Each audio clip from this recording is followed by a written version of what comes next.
Ron Weasley a plusieurs fois prédit des événements de l'histoire de Harry Potter sans que tu t'en aperçoives. Dans L'école des sorciers, Ron conseille à Harry d'oublier le miroir du Riséd car cet objet est très étrange et ne lui ferait aucun bien. En effet, Dumbledore explique que le miroir rendait les gens fous et qu'ils dépérissaient devant lui. Mais c'est aussi devant le miroir que Harry se retrouve face à Voldemort et qu'il est mis à l'épreuve dans une situation très dangereuse pour lui qui a failli le tuer. Dans La Chambre des Secrets, Ron dit sans savoir de qui il s'agit qu'il pensait que Tom Jedusor était un vrai rapporteur et qu'il aurait dû recevoir le prix pour service rendu à Poudlard pour avoir dénoncé quelqu'un.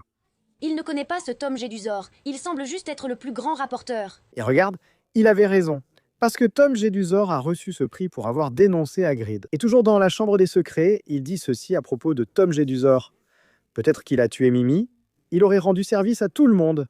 Et regardez, c'est vraiment ce qui s'est passé. Dans Le prisonnier d'Azkaban, Ron lit les feuilles de thé de Harry et dit avoir vu un chapeau melon, signe que Harry travaillerait peut-être au ministère de la magie. En effet, c'est ce qui s'est produit.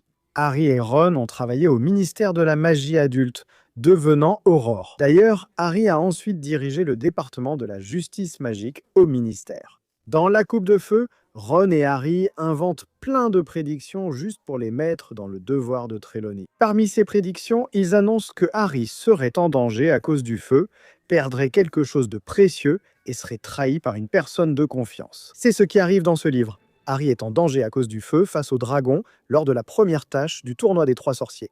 Et il perd quelque chose de précieux. Lors de la deuxième tâche, Ron est emmené par les sirènes et doit être sauvé par Harry. Et il est poignardé dans le dos car il est trahi par Maugrey. Il croyait que c'était Maugrey, mais c'était en fait Barty Croughton Jr. Et toujours dans La coupe de feu, Ron dit que Dumbledore pourrait être brillant et très puissant. Mais cela ne voulait pas dire qu'un mage noir ne pouvait pas le tromper.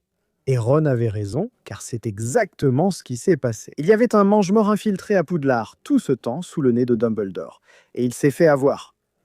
Je ne sais pas, hein, Ron Weasley. Je pense que tu as un peu de sang de voyant en toi. Ou alors, tes déductions sont vraiment, vraiment bonnes.